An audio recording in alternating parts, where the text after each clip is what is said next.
마태복음 28장 19절 보고 보겠습니다.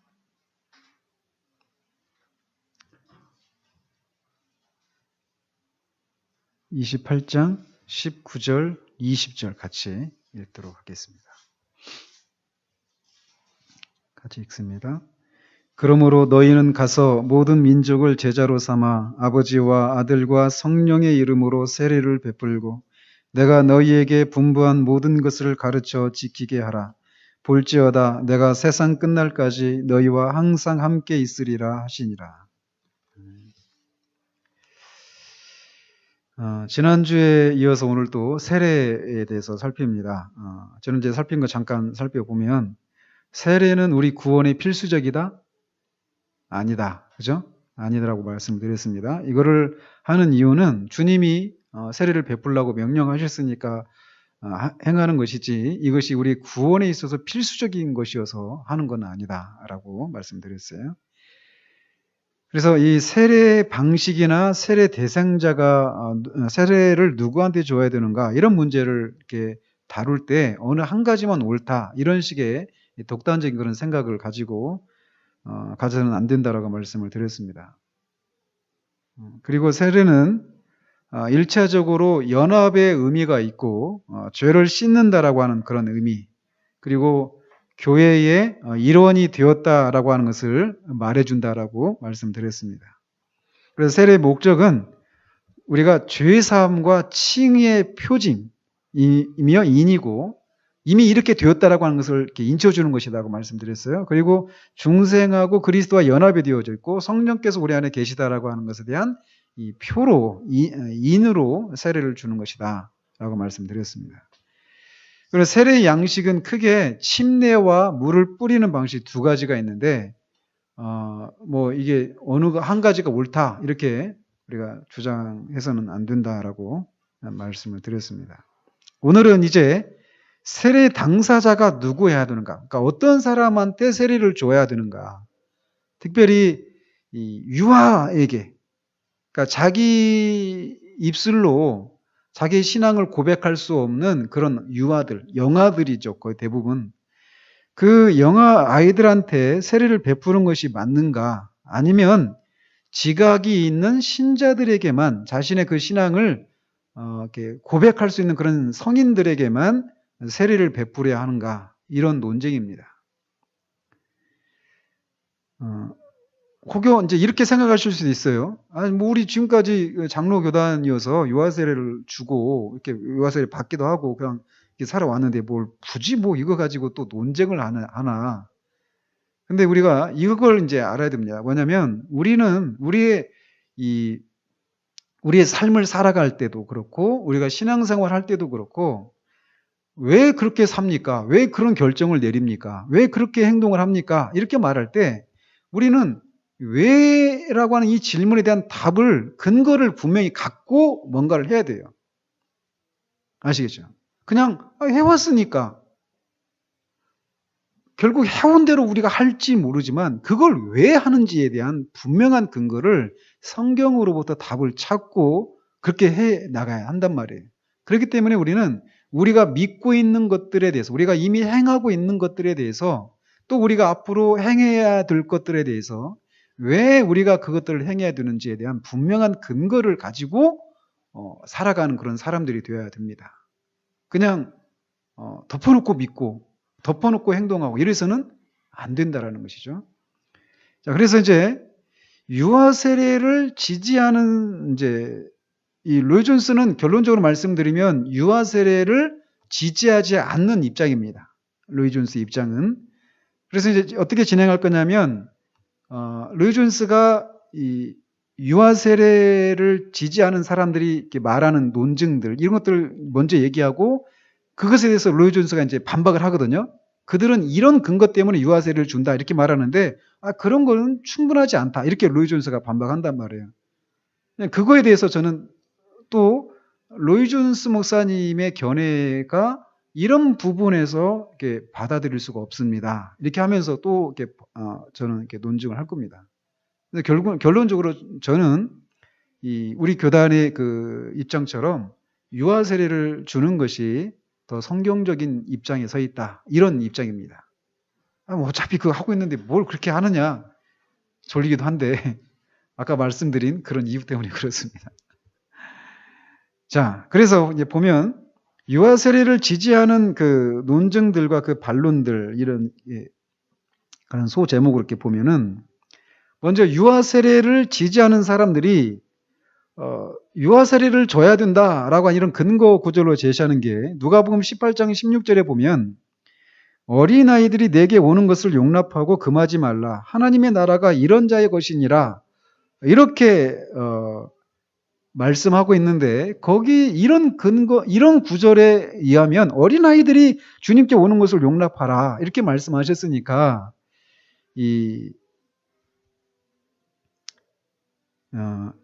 유아 세례를 줘야 된다. 이렇게 말한다라는 것이죠. 근데 사실은 이제 유아 세례를 지지하는 사람들이 이 구절을 가지고 그렇게 유아 세례를 줘야 된다. 이렇게 주장하는 사람들이 있을지 모르겠지만 제가 가지고 있는 견해로는 이것으로는 근거 구절이 충분히 못 된다라고 저는 한 입장에 서 있습니다. 그래서 이제 로이 존스도 주님이 어린아이들을 축복하셨다. 그래서 그들이 오는 것을 막지 않으셨다. 이건 사실이지만 이것이 그렇다고 해서 주님이 어린아이들이 세례를 받아야 한다. 이렇게 가르치고 있는 것은 아니다. 이렇게 반박하거든요. 맞잖아요. 그죠? 그러니까 이것으로는 충분하지가 않아요. 유아 세례를 베풀어야 될 그런 근거 구절로. 그것도 이제 유아 세례를 베풀어야 된다라고 말할 때 사람들이 근거 구절로 제시하는 구절이 있는데 사도행전 2장 38절 39절이에요. 오순절 날에 베드로 설교를 들은 사람들이 맨 끝에 그러잖아요. 형제들아 우리가 어찌할꼬 자신의 죄를 막 통회하면서 이렇게 물어보잖아요. 그러니까 베드로가 이렇게 대답합니다. 너희가 회개하여 각각 예수 그리스도의 이름으로 세례를 받고 죄사함을 받으라. 그리하면 성령의 선물을 받으리니 이렇게 하면서 39절에 이 약속은 너희와 너희 자녀와 모든 먼데 사람 곧 주 우리 하나님이 얼마든지 부르시는 자들에게 하신 것이라 이렇게 대답을 했단 말이죠. 그래서 이제 이 유아 세례를 주장하는 사람들 이승구 교수님도 이 입장에 서 있습니다. 이 근거 구절을 이 구절을 가지고 유아 세례를 이렇게 얘기하거든요. 근데 결론적으로 말씀드리면서 신약 성경에서 유아 세례를 유아들에게 세례를 베풀라라고 명시적으로 나와 있는 구절은 한 구절도 없습니다. 명시적으로 나와 있는 건 없어요. 이제 그러나 이 구절이 이제 그렇게 추론할 수 있다. 이렇게 이제 주장하는 정도죠. 그래서 이 구절에서 유아 세례를 주장하는 사람들은 이렇게 어떻게 할고 형제들아 우리가 어떻게 할고 이렇게 물었던 그 사람들, 어른들이죠. 이 사람들이 그 사람들뿐만 아니라 그 사람들의 자녀들도 세례를 받으라고 하는 지시를 받은 것이다. 이렇게 주장을 합니다.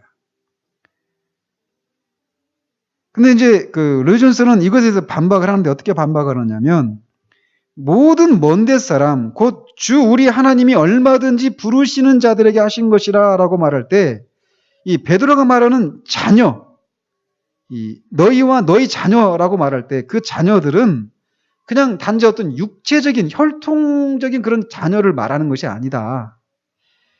사실상 그런 걸 말하는 게 아니라는 것입니다. 그래서 이렇게 말하고 있다는 거예요. 사실상 베드로가 말하고 있는 것은 이 약속은 지금 바로 여기에 있는 사람들을 위한 것일 뿐만 아니라 이어지고 또 이어지는 세대를 통해서 계속 전해질 것이다.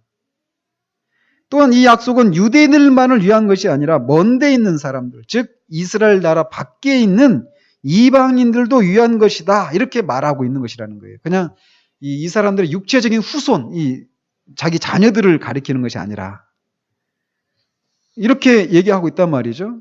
뭐 그럴 수 있다 이렇게 생각을 합니다. 이 구절에 대해서도. 그리고 또 이제 유아 세례를 줘야 된다라고 말하는 사람들이 또 근거 구절로 제시하는 사건이 뭐냐면 이 루디아와 이 빌립보 간수가 세례를 받잖아요. 사도들로부터. 근데 그 세례를 받을 때 보면은 이 16장에 나오는데 15절과 33절에 나옵니다. 15절에는 루디아가 세례를 받는데 이렇게 되어 있어요. 그와 그 집이 다 세례를 받고 이렇게 되어 있습니다. 그리고 이 33절에도 보면은 이 빌립보 간수도 자기와 그 온 가족이 다 세례를 받은 후 이렇게 되어 있어요.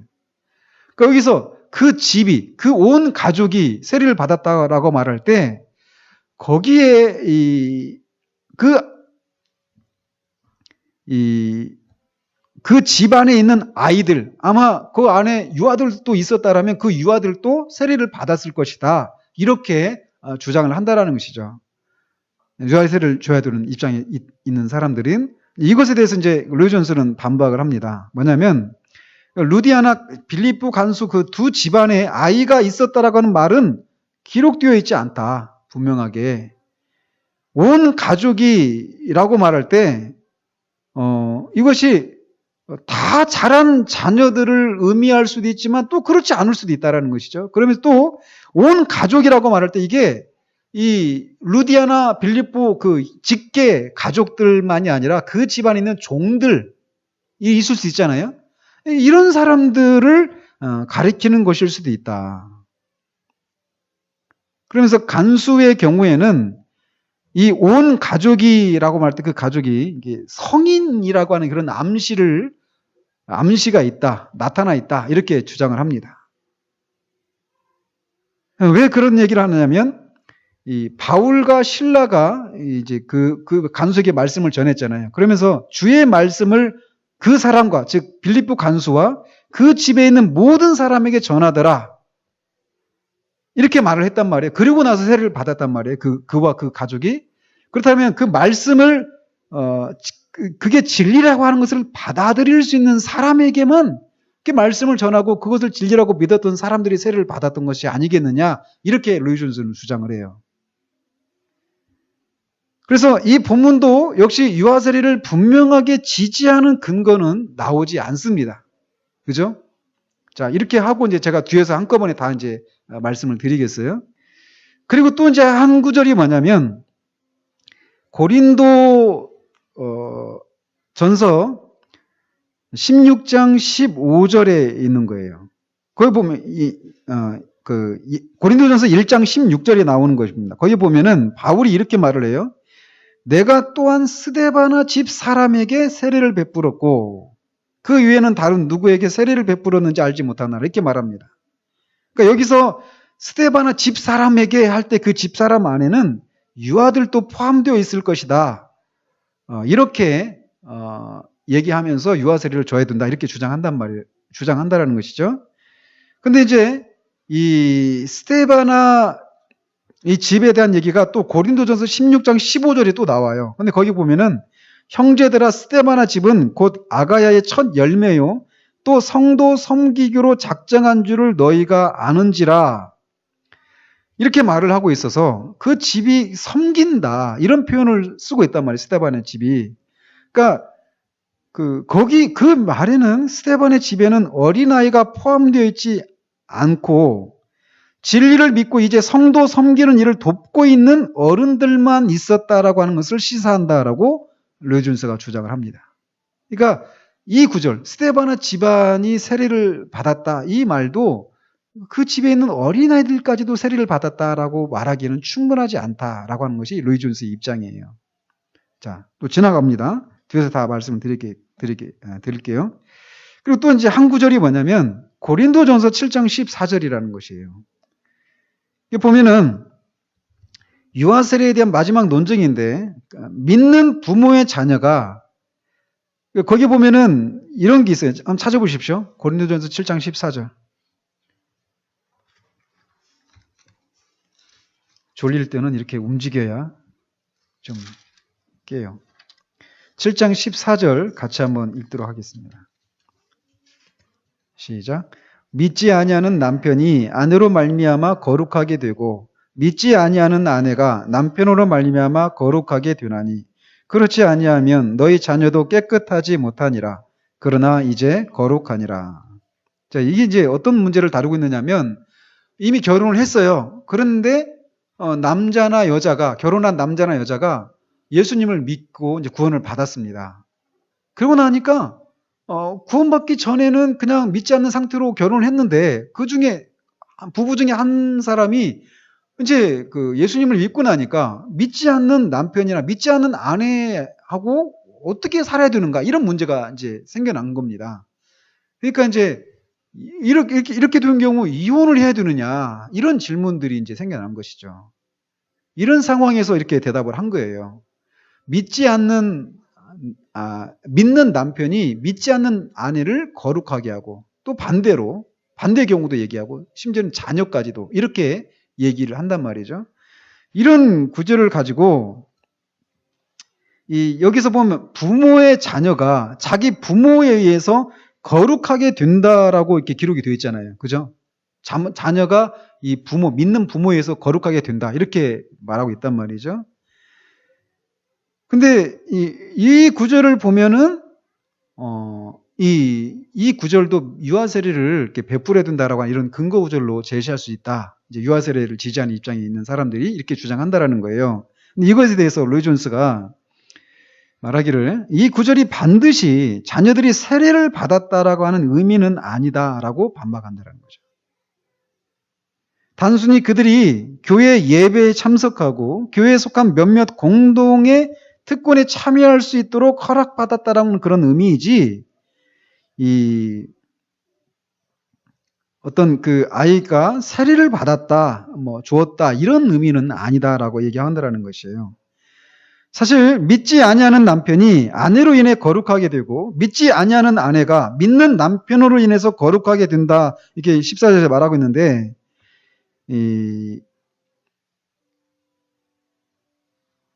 얘기가 그러니까 이 어른들에게 믿는 남편이 아내를 거룩하게 한다 이 말이 그 아내가 믿지 않는 아내가 세례를 받는다 이런 의미는 아니잖아요. 그런 것처럼 이 자녀들에게도 똑같이 적용할 수 있다라는 거예요. 그러니까 이 구절이 세례를 어린 아이들에게 세례를 주는 것이다. 이런 걸 말해주는 구절은 아니다라고 로이 존스는 주장한단 말이죠. 그래서 이 신약 성경에는 아이들이 세례를 받았다고 하는 명확한 증거가 나타나 있지 않아요. 그리고 줘라 주지 마라 이런 얘기도 나와 있지 않아요. 분명한 것은 그들이 그래서 세례를 받지 않았다. 이것도 사실은 입증할 수 없죠. 그죠? 그렇다고 해서 세례를 줬다라고 하는 그런 것도 나오지 않지만 반대로 세례를 받지 않았다. 이것도 입증할 수가 없습니다. 그래서 결론이 나질 않아요. 이 성경의 어떤 명백한 구절을 가지고 세례를 줘야 된다, 주지 말아야 된다 이렇게 말할 수는 없다라는 거예요. 성경적인 그런 입장에서 보면. 자, 그러면은 이제 분명히 말씀드리지만 성경에 명확하게 세례를 줘야 된다 이런 얘기는 안 나와요. 근데 이제 그러면은 어떤 것에 기초해서 세례를 줘야 된다라고 얘기하느냐면 두 가지를 얘기합니다. 하나는 할례, 하나는 언약, 은혜 언약의 근거에서. 그래서 이제 이 유아 세례를 줘야 될 그 근거를 할례와 연관지어서 이렇게 주장을 합니다. 그래서 신약에 나오는 세례는 구약에 나오는 할례에 상응하는 것이고 유대인은 아들이 태어나면 며칠 만에 할례를 줬죠? 8일 만에. 그죠? 그들은 이스라엘 부모에게서 난 아들은 할례를 주면서 그 할례를 주었다라고 하는 이 의미가 뭐냐면 공적으로 그 아들이 이스라엘 민족에 편입되었고 그렇게 이스라엘 민족으로 들어왔다라고 하는 표징으로 할례를 주었다라는 것이에요. 그렇기 때문에 기독교 시대, 신약 시대에도 어린 아이들에게 신약 성경에서 할례에 상응하는 것을 그게 뭐죠? 세례를 시행해야 한다라고 이게 주장을 한단 말이에요. 유아 세례를 지지하고 있는 입장에서. 근데 이것에 대해서 이제 로이 존스 또 반박을 합니다. 어떻게 하느냐면 어느 정도 그 설득력이 있다. 구약의 그 할례가 신약의 세례로 이렇게 연속적인 그런 어떤 연관이 있다라고 하는 이 얘기가 설득력이 있다.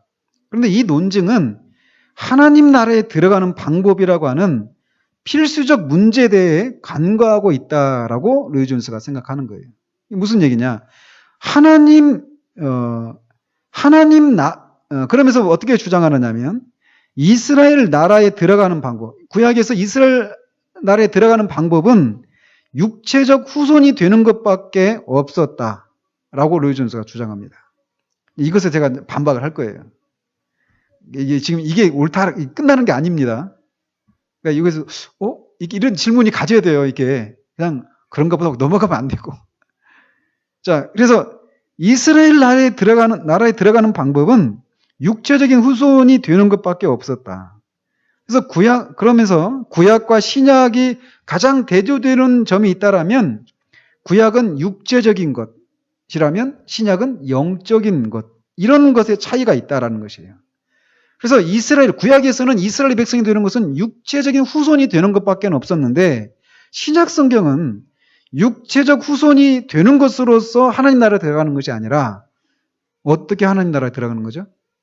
거듭나야죠. 그죠? 그러니까 거듭나야 하나님 나라에 들어갈 수 있다라고 성경이 말한다는 거예요. 그러니까 하나님 나라에 들어가려면 반드시 성령으로 나야 한다라는 거예요. 그러니까 옛날에 이스라엘 백성으로 들어오는 표징으로 줬던 이 할례가 신약에서 이 세례로 대체할 수는 없다라는 거예요. 로이 존스 입장에서는. 왜? 이 구약에서는 할례 받는 것은 육체적인 그런 후손에게 주는 것이었고 이 할례를 통해서 이스라엘 백성으로 편입되는 것으로 들어오는 것으로 이렇게 그런 의미가 있었는데 하나님 나라에 들어가는 것은 그 육체의 후손이 되어지는 것으로 들어가는 것이 아니라 거듭나서 들어가는 것이기 때문에 이 할례와 세례를 같은 어떤 연장선상에서 연속성이 있는 것으로 생각할 수 없다. 이게 루이 존스 입장이에요. 그런데 이제 반론입니다. 뭐냐면 이스라엘 백성이 되는 것은 반드시 육체적인 혈통에 따라서만 이스라엘 백성이 되었던 것이 아니에요. 구약에서도. 그죠? 그래서 이스라엘 민족이 출발하는 그때가 언제입니까? 언제 이스라엘 민족이 공식적으로 출발하죠? 출애굽 때죠. 그러니까 출애굽을 해서 이들이 시내산에 와서 거기서 율법을 받죠. 율법을 받는 것은 이 이스라엘 민족의 국가로서 이제 성립을 하는 거잖아요.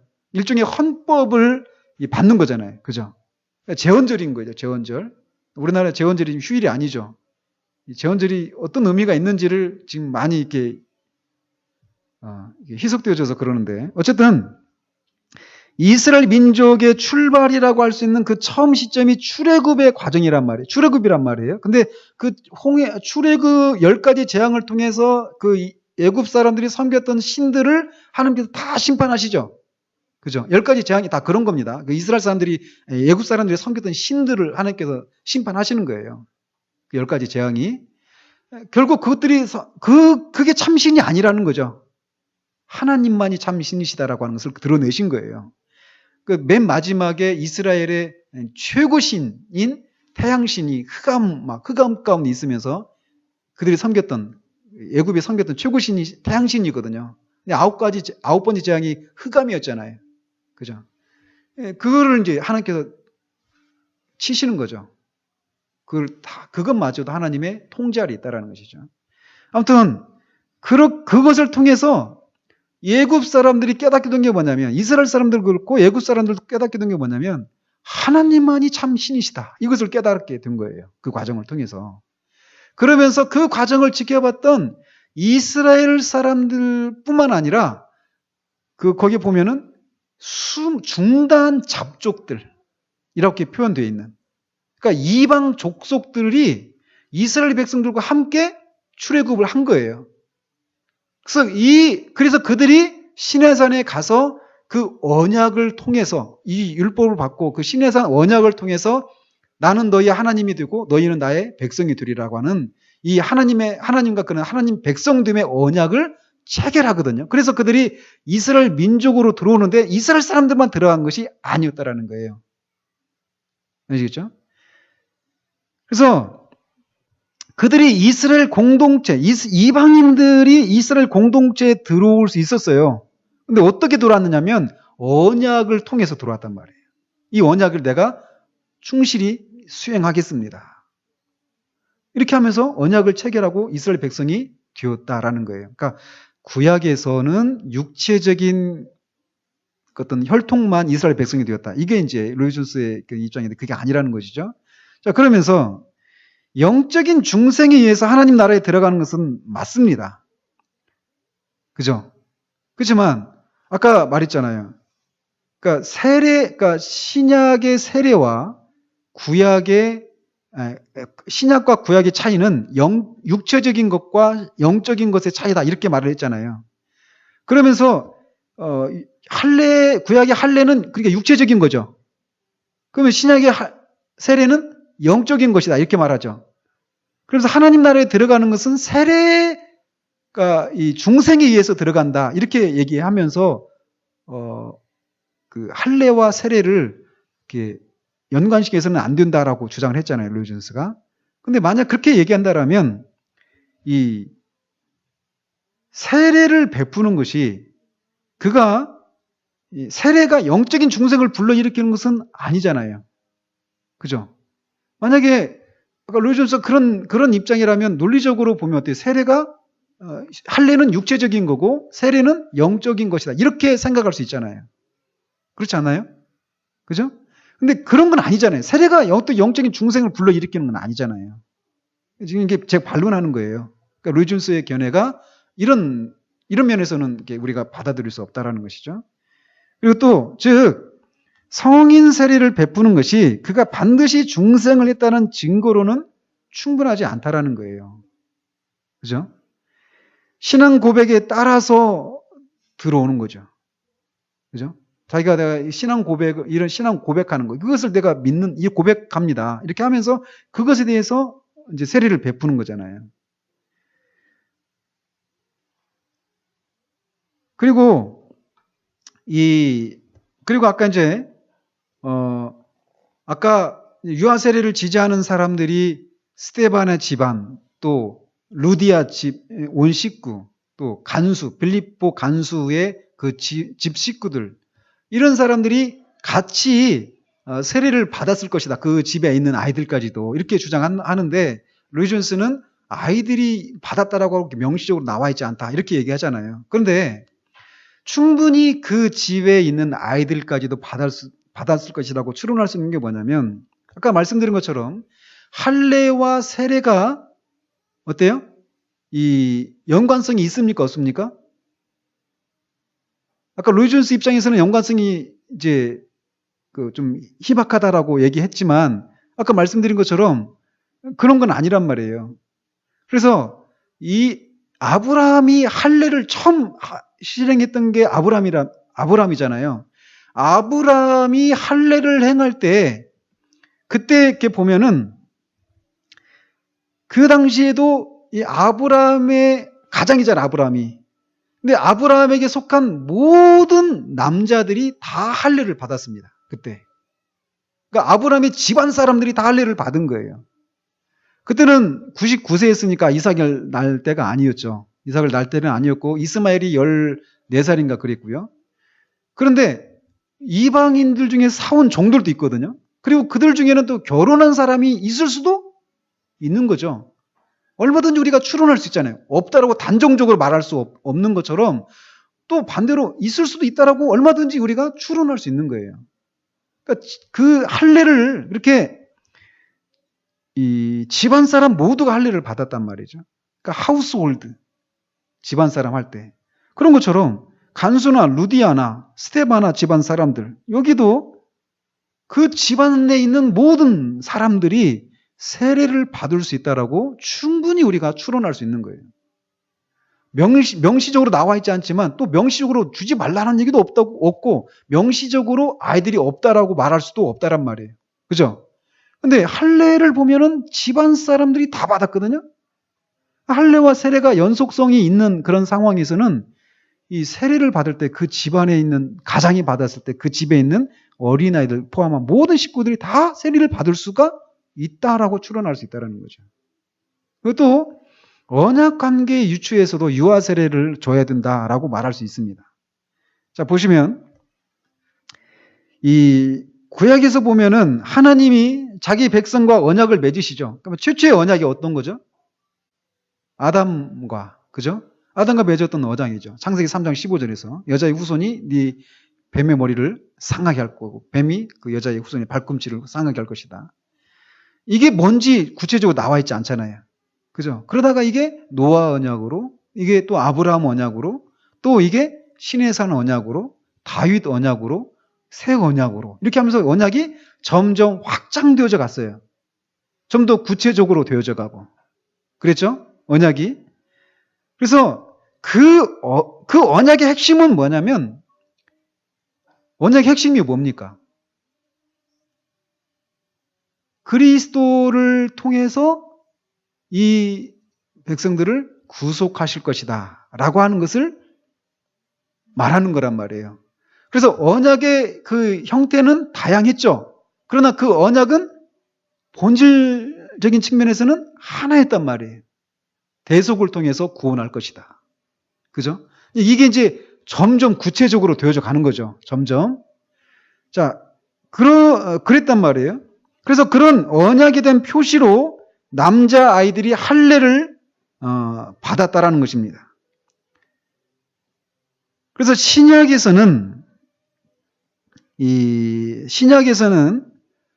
하나님이 새 언약을 시작하셨고, 그렇기 때문에 새 언약 관계 안에 있는 사람들의 아이들도 세례를 받아야 한다. 이렇게 이제 주장을 한단 말이에요. 유아 세례를 지지하는 입장에서.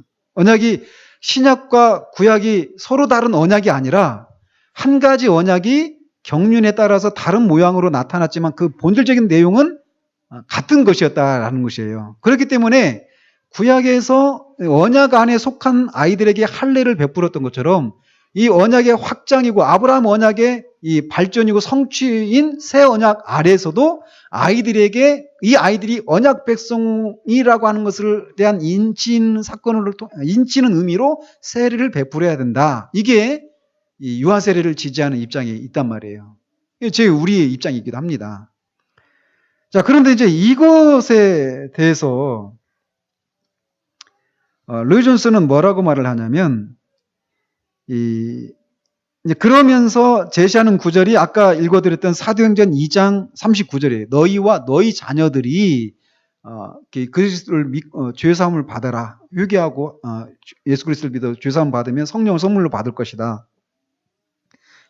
이런 구절을 가지고 얘기하는데, 아까도 말했던 것처럼 로이 존스는 이 구절이 육체적인 자녀를 말하는 것으로 말하는 것이 아니다라고 해석을 했다고 했잖아요. 자, 이것에 대한 반론입니다. 로이 존스의 그 반론에 대한 제 반론이에요. 그래서 뭐냐면, 언약 신약의 관점에서 볼 때 신약과 구약의 언약은 아까 말씀드린 것처럼 연속성이 있어요. 새 언약은 아브라함의 언약의 성취고 발전이란 말이죠.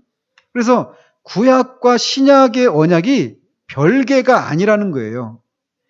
연속성이 있다라는 것입니다. 그래서 이 옛 언약 하에서도 보면 아브라함이 아까 말씀드린 것처럼 그의 집에 속한 모든 남자들에게 그 아이들까지도 은혜 언약 아래 있다라는 표로 할례를 행했어요. 옛 언약 안에서도. 근데 아까 말씀드린 것처럼 하나님의 은혜 역사는 계속 확장되어져 갔단 말이에요. 그래서 이제 어떤 식으로 확장이 되어져 갔느냐면, 옛날에는 이스라엘에서, 이스라엘 백성들도 이제 육체적인 그런 혈통뿐만 아니라 언약을 통해서 이스라엘 백성이 됐다고 했잖아요. 근데 어쨌든 이 이방인들이라 하더라도 어쨌든 언약을 통해서 이스라엘 백성이 되었잖아요. 그래서 이스라엘 백성들만 이 옛 언약 아래 있었습니다. 옛 언약에서는. 그렇지만 지금 새 언약에서는 이스라엘 백성만 있습니까? 아니죠. 모든 이방 민족에게 이 언약이 열려져 있는 거죠. 은혜 언약이. 이게 은혜 언약이 이렇게 확장되었단 말이에요. 구약에서 신약으로 오면서 이스라엘에게서 모든 민족으로. 그죠? 그리고 또 구약에서는 할례를 누구에게만 줬습니까? 남자에게만 줬단 말이에요. 세례는 남자만 줍니까? 다 줘. 어린아이들, 남녀 어린아이들 뿐만 아니라 남녀노소를 포함한 모든 성인들에게도 세례를 줘요. 이런 면에서도 어때요? 확장이 되죠. 그리고 또 옛날에는 난지 8일 만에 이 세례를 줬어요. 지금은 난지 8일 만에만 줍니까? 아니죠. 애니타임이죠. 언제라도. 그죠? 언제라도 세례를 줄 수 있단 말이에요. 이런 의미에서도 확장이 되었습니다. 언약의 그 시혜자들이. 그죠? 그리고 또, 이 구언약에서는, 옛 언약에서는, 그렇게 옛 언약에서도 어린아이들이 하나님이 베푸신 이 성례에 참여해 왔단 말이에요. 근데 이 신약으로 오면서 이 언약의 질이나 이런 범위들이 이게 확대가 되었는데 신약에 와서 어린아이들을 빼뜨린다. 이거는 옳지 않다라는 것이죠. 논리적으로 그렇지 않아요. 그죠? 그래서 여자도 세례를 받는데 어린아이가 빠진다는 것은 옳지 않다라는 것이죠. 그리고 이 성인 세례를 주장하는 사람들은 이제 주장하는 게 뭐냐면 이 지각이 있어서 신앙 고백을 할 수 있는 성인들에게 줘야 된다. 이런 입장이거든요. 만약에 지적인 장애가 있어서 이 어떤 자신의 신앙을 제대로 고백할 수 없는 사람들은 이 은혜의 언약에서 제외가 됩니까? 아니란 말이에요. 그죠? 이런 면에서 이 은혜의 언약이라고 하는 것은 이렇게 계속 확장되어져 왔다라는 거예요. 그렇기 때문에 옛 언약 안에서도 아이들이 남자 아이들에게만 해당되었지만 그 아이들에게도 그 성례에 참여할 수 있는 그런 이 자격이 주어졌다면 확장된 이 새 언약 아래에서는 이 어린아이들을 또 빼서는 안 된다라는 것이죠. 그래서 이제 그 로이 존스는 이 유아 세례를 이제 그래서 자신의 신앙을 고백할 수 있는 성인들에게만 줘야 된다 이런 입장인데 우리 입장은 그렇지 않다라는 것입니다. 유아들에게도 이 언약 신학의 관점에서 볼 때 아이들에게 그 세례를 베푸는 것은 정당하다, 해야 된다라고 하는 그런 입장이 있다라는 것이죠. 또 하나 역사적인 근거도 그게 또 제시할 수 있습니다. 지난주에 말씀드렸죠. 이 로이 존스가 처음에 그런 얘기 했잖아요. 터툴리안이라고 하는 교부가 있었다. 1세기 말에, 2세기 말에. 근데 그 터툴리안이라고 하는 교부가 처음에는 유아 세례를 지지하는 입장이 있다가 나중에 반대하는 입장이 있었다. 만약 이게 사도적인 전통에 있었던 것이라면 그런 정도의 인물이 그렇게 유아 세례를 주지 말라라고 말할 수 있겠는가? 또 어거스틴도 자기 어머니 모니카가 그리스도인이었는데 유아 세례를 받지 않았다. 그다음에 이런 것을 볼 때 이것이 이런 논쟁이 조금 위험한 소지가 있긴 하지만 그런 걸 생각할 때 유아 세례가 꼭 사도적인 전통이 있었던 것은 아니다. 이렇게 얘기하면서 어떤 역사적인 근거를 제시했잖아요. 이것에 대한 반론입니다.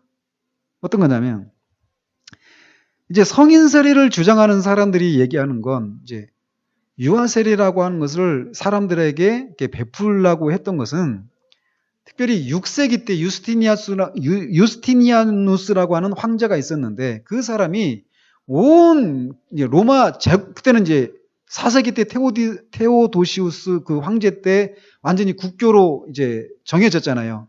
그 314년 그 콘스탄티노플 대제 때 공인되고 테오도시우스 그 황제 때 이 국가 종교로 완전히 이제 그 국교화되고 됐단 말이에요, 그때.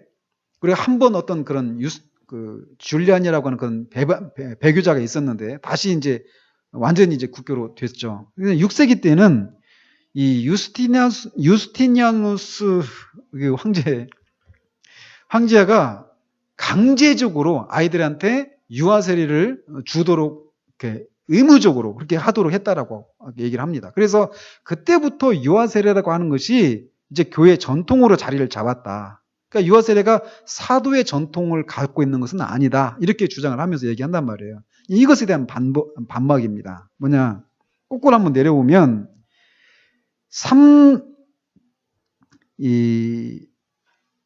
어거스틴이 유아 세례를 받지는 않았지만 유아 세례를 받는 것이 사도적인 전통이라고 주장을 했다라는 거예요. 팔라기오스와 논쟁하는 과정 가운데서. 그죠? 그러니까 조금은 다른 관점이죠. 그 루이 존스 목사님하고. 그리고 이제 어거스틴은 4세기, 5세기 때 얘기해요.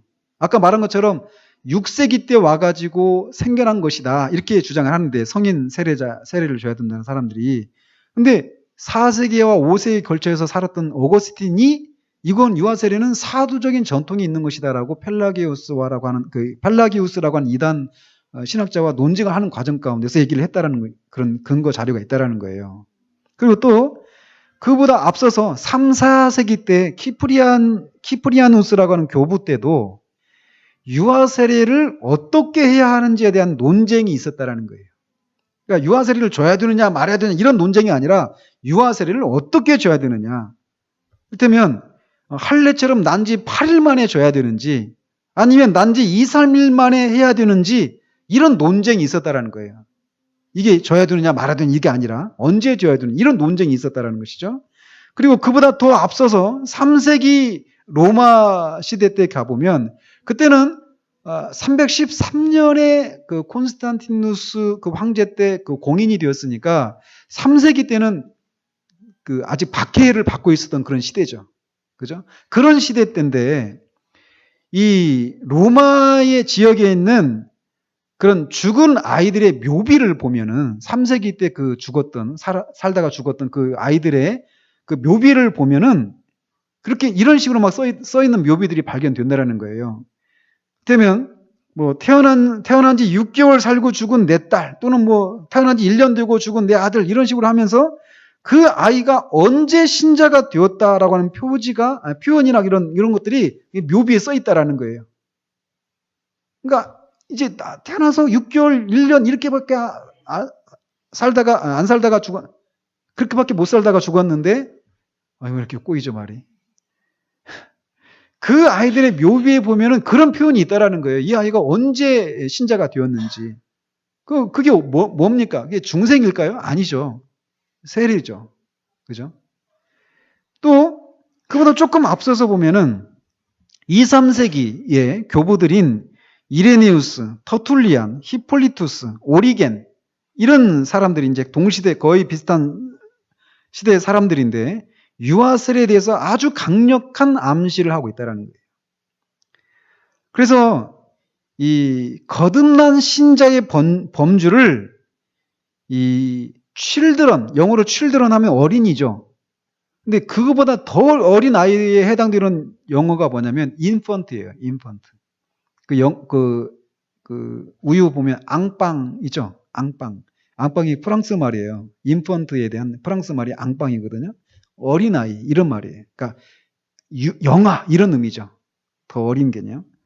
근데 거듭난 신자의 범위를 children만이 아니라 그보다 더 어린 infant라고 하는 이런 children과 infant를 구분해서 이렇게 말을 하고 있다는 거예요.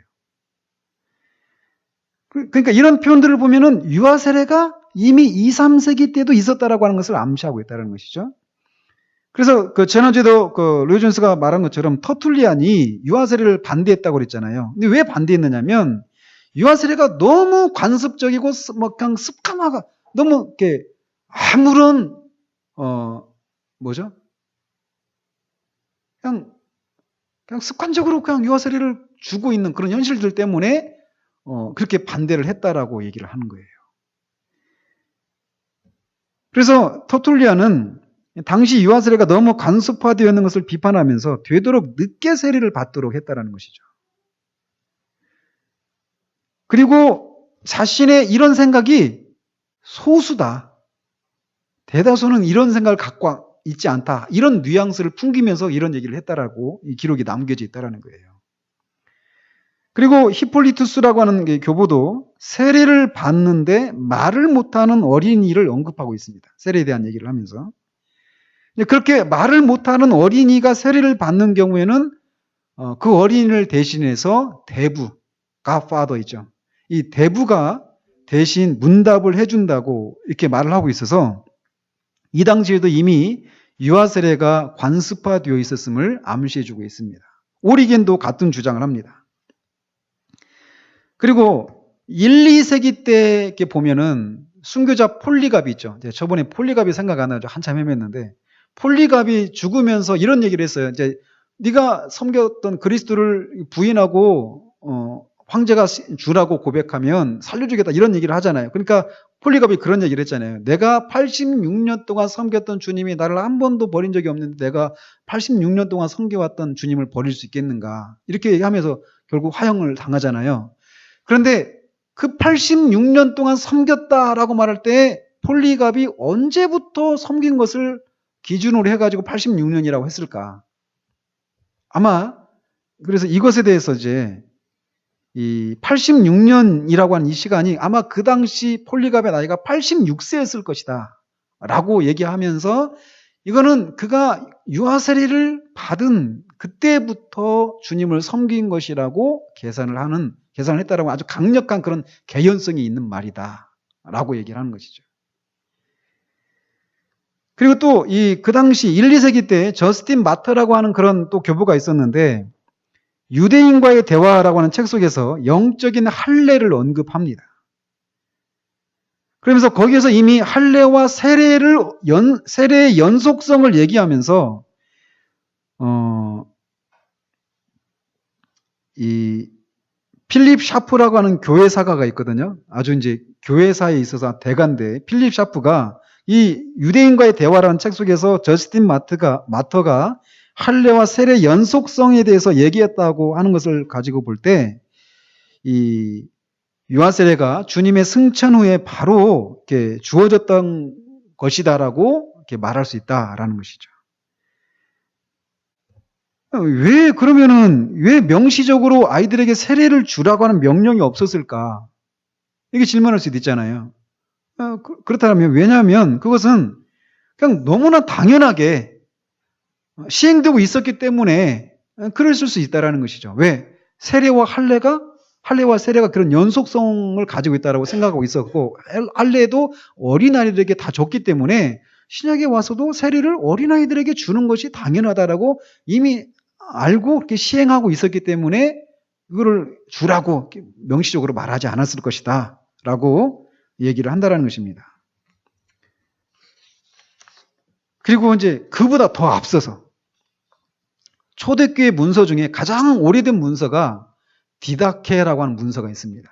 디다케라고 하는 문서가 있는데 이 문서는 뭐 1세기 중엽, 그러니까 50년대, 60년대 이때까지도, 그래서 이 사도들이 살아있었던 시대에 있었던 문서라고까지도 주장을 할 수도 있는 그렇게 오래된 문서입니다. 가장 오래된 문서예요. 초대교회 문서 중에. 근데 그 문서에 보면은 세례를 어떻게 베푸는가에 대해서 나옵니다. 그래서 침례를 주는지 또는 성자와 성령의 이름을 하면서 물을 3번 뿌리든지 이렇게 어떤 세례를 어떻게 줄 것인가에 대해서 이렇게 나오면서 세례를 주는 방식에 대해서 2가지 방법을 아주 유연성 있게 다 얘기를 하고 있어요. 그래서 이 세례를 받는 시기에 있어서도 세례를 주는 방식에 있어서 이런 유연성을 갖고 있었던 것처럼 세례를 받는 시기에 있어서도 그런 유연성을 가지고 있었을 것이다 라고 우리가 아주 강력하게 추론할 수 있다라는 것입니다. 자, 어쨌든 우리는 이런 근거로 인해서 역사적인 근거와 은혜 언약의 그 확장의 그런 개념을 가지고 볼 때 이 유아세례가 은혜 언약의 표로 베푸는 것이 맞다라고 하는 이런 주장을 할 수 있다라는 것입니다. 그래서 이제 우리가 유아세례가 이미 우리가 뭐 여기 있는 분들은 다 이제 자녀들이 유아세례를 받을 시기를 다 지나버렸고 이제 한 분이 곧 유아세례를 줄 때가 오겠죠? 속해 오기를 바랍니다. 근데 이 유아세례가 이처럼 은혜의 언약의 표란 말이에요. 그래서 유아세례를 행할 때 은혜의 언약 교리의 근거에서 유아세례를 베푸는 목사나 또 어린아기를 세례받도록 데려오는 부모나 또 그 유아세례식에 참석해서 증인과 그 아이를 공동으로 교육하겠다라고 하는 그런 공동 교육자로서의 증언하는 온 회중이 이 세례를 받는 아이가 은혜의 언약의 자녀라고 하는 믿음을 가지고서 이 거룩한 일에 동참을 해야 한다라는 거예요. 이런 믿음이 없이 유아세례에 참여하는 것은 아무런 의미가 없다라는 것입니다. 이 아이가 이 은혜 언약에 참여한 그런 아이로서 장차 하나님께서 이 아이를 구속해 주실 것이다 라고 하는 그런 믿음. 그렇기 때문에 이 아이를 그 믿음으로 이 아이를 주의 교훈과 훈계로 양육하겠다. 부모가 또 교회가 또 온 회중이 그렇게 하겠다라고 하는 그런 믿음을 가지고 이 유아 세례식에 참여를 해야 한다라는 것이에요. 그래야만 믿음으로 동참을 해야만 성령께서 역사하셔서 어떤 은혜가 있는 것이지 이런 믿음이 없이 이 세례식에 참여를 해서는 안 된다라는 것입니다.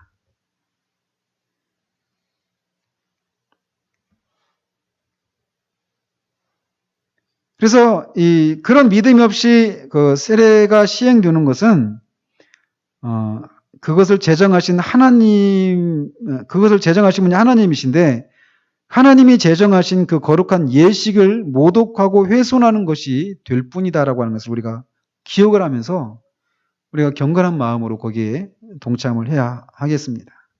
그래서 하나님을 모독하는 것이 되지 않도록 하려면 집례자와 그 부모에게 하나님께서 이 아이를 위해서 예수 그리스도의 구속의 피를 성령으로 적용시켜 주셔서 이 아이를 구속하시고 하나님의 언약 백성으로 삼으시고 그리스도 교회의 일원으로 세우신다는 사실에 대한 믿음이 있어야만 합니다. 이런 의미에서 유아 세례야말로 교회의 믿음을 드러내는 믿음의 행위이다라고 말할 수 있는 것이에요. 그래서 우리가 우리 언약의 자녀들을 세례받도록 데려올 때 하나님의 약속을 굳게 믿어야만 합니다. 이 아이를 이 그리스도의 그 구속의 은혜를 성령께서 적용하실 것이다라고 하는 이 믿음을 굳게 가지고 나와야 한다는 것이죠. 그리고 이렇게 하나님께서 성령에 중생시키시는 사역을 이 아이에게도 적용시켜 주셔서 이 아이를 언약 백성을 삼으신다라는 것을 믿고서 베푼 이 유아 세례는 반드시 그 효과가 있어서 그 은혜를 그 아이에게 내려주시는 것입니다. 그래서 마지막으로 하이델베르크 요리문답 제73문답을 보면 유아 세례의 시행 근거와 의미를 이렇게 말을 하고 있습니다. 유아들도 세례를 받아야만 합니까? 이에 대한 답으로 그렇습니다. 그들의 부모들만이 아니라 어린 아이들도 하나님의 언약 안에 있고 하나님의 백성입니다. 어린 아이들도 어른에 못지않게 그리스도의 피와 신앙을 생성시키는 성령을 통해서 죄 용서함을 받도록 약속되었습니다. 유아세를 받는 아이들이 약속되어 있다는 거예요. 그러므로 그 언약의 표인 세례로서 어린 아이들도 그리스도의 교회로 받아들여져야 하며 불신자들의 자녀들과 구별되어야 합니다. 이것이 구약시대에는 할례로서 이루어졌지만 신약에서는 세례로 대처되었습니다. 이게 하이델베르크 요리문답의 유아세례에 대한 질문과 답이에요. 그래서 이런 성경의 가르침에 따라서 또는 언약 신약의 그런 관점에 따라서 아직 신앙을 고백할 수 없는 어린 아기들에게 세례를 베푼 후에는 그 아이들이 성장해서 자신들의 입으로 신앙을 고백할 수 있을 때까지 그 아이들에게 주의 교양과 훈계로 가르칠 책임이 누구에게 있느냐 하면 1차적으로 그 부모에게 있어요. 그리고 교회 공동체에게 있는 거예요. 그러므로 유아 세례를 베푼 후에 제대로 된 기독교 교육이 뒤따르지 않는다라면 그것은 유아 세례를 베푸는 우리가 오히려 유아 세례의 의미를 상실시키게 하는 일이 된다라는 것이에요.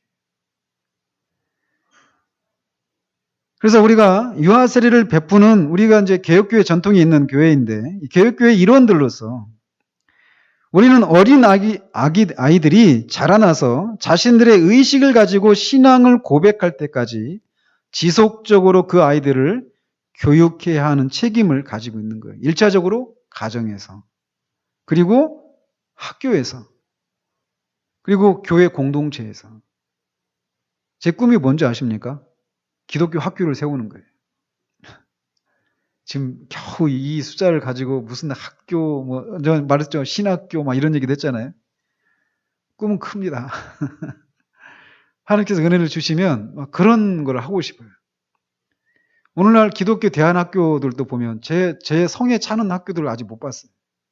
솔직한 말씀이. 가정과 학교와 교회, 이게 삼위일체가 되어서, 이 삼일체 이 표현을 그렇게 쓰면 안 되는데, 어쨌든 이 삼자가 같은 목적을 가지고 이미 이 아이에게 약속하신 그 약속이 성취되고 될 것을 믿고, 또 이미 그렇기 때문에 이 아이들이 하나님 나라의 백성이기 때문에 이 세상 속에서 하나님 나라의 백성으로서 구별된 모습으로 살아갈 수 있도록 하나님 나라의 백성의 그런 품위와 교훈과 그 훈계들로 이 아이들을 가르치는 거예요. 협력해가지고. 그래서 이 아이들이 어려서부터 교회 안에서도 하나님을 예배하고 하나님께 기도하고 이런 것들을 훈련받을 수 있도록 해야 되는 거예요. 이런 일에 그냥 부모만 책임이 있는 것도 아니고 교회, 주일학교만 책임이 있는 것도 아니라는 것이에요. 이게 다 회중들도 마찬가지예요. 그래서 회중들도 유아세례에 참여했던 그 회중이 증인으로 서 있는 거예요. 증인으로. 그래서 그 유아세례를 받은 가정이 그 아이를, 유아세례를 받은 아이를 이렇게 그 약속한 대로 아이를 잘 가르치고 있는지를 감시하고, 때로는 돕고, 때로는 훈계도 하고, 이렇게 하면서 그 아이를 할 수 있도록 서로 그렇게 협력하는 그런 역할을 해야 한다는 것입니다. 한번 생각해 보십시오. 지금 우리 아이들, 지금 5명밖에 없지만, 이 아이들 지금 죄송한 말씀이지만, 지금 뭐가 보입니까? 지금 아무것도 안 보이죠. 우리 신앙은 처음부터 끝까지 믿음으로 하는 거예요. 신앙생활을 하는 것이. 하나님께서 이 아이를 하나님 나라 백성으로 삼으셔서 장차 이 아이를 그리스도의 그 구속의 은혜를 성령께서 적용시켜 주셔서 그 아이도 분명히 거듭나게 하시고 이 하나님 나라 백성으로서의 삶을 살아가도록 하실 것이다 라고 하는 믿음. 지금 자녀들 때문에 막 큰 기도 제목이잖아요. 아이들이 지금 유아세례 받았죠? 받으셨나요? 안 받았어요? 받으셨죠? 받으셨죠? 지원이는 받았죠? 지금은 그런 모습이 안 보여요. 근데 유아세례는 아까 말씀드린 것처럼 그런 의미가 있단 말이에요. 하나님께서 윤지도 그렇고 우리 아이들 다 분명히 이 아이들을 거듭나게 하실 것이다. 그리고 이미 유아세례를 통해서 이 아이들이 언약 공동체의 일원이 되었다. 이 보이는 가경교회의 일원이 되었다라고 하는, 그래서 이렇게 불신자들의 아이들과 구별되어 있다라고 하는 이 생각을 아이들한테 얘기해주고 그런 신분에 맞는 생각과 행동을 할 수 있도록, 그리고 자신의 삶을 통해서 자신의 주인이신 하나님을 높여드리고 하나님을 기쁘시게 드리는 일을 해야 될 그런 사람들이라고 하는 사실들을 자꾸 가르치고 일깨우는 그런 일들을 우리가 해야 한다는 거예요. 유아세례가, 그래서 유아세례가 그런 의미가 있는 것이고, 우리가 다시금 우리 자녀들을 이런 생각들을 하면서 다시금 아이들을 주의 교훈과 훈계로 양육하는 일에 우리가 열심을 내어지는 그런 일들이 있기를 바랍니다. 기도하겠습니다. 하나님 아버지, 유아세례에 대해서 우리가 살펴보았습니다. 모든 것이 형식화되고 모든 것이 정말 습관적인 그런 것이 되어서 유아세례가 가지고 있는 그 의미들을 우리가 충분히 헤아리지 못하고 우리 아이들을 막연하게 그냥 유아세례를 받을 때 하나님 앞에서 말씀드렸던 것들을 기억하지 못하고 그렇게 그냥 내버려 두고 있는 그런 현실들이 있음을 주님 앞에 고백을 드립니다. 우리의 게으름을, 우리의 충성되지 못함을 주님 용서해 주시고 다시금 지금 못하래도 우리 아이들이 그렇게 언약 백성이 일원이 되어서 하나님의 백성으로 구별된 아이이기 때문에 하나님께서 장차 반드시 그렇게 아이를 구속하실 것이다라고 하는 그 믿음을 가지고 아이들을 가르치는 일들에 다시금 열심을 내는 우리 모든 부모들이 우리 교회가 될 수 있도록 주님 도우시기를 원합니다. 예수 그리스도 이름으로 기도합니다. 아멘.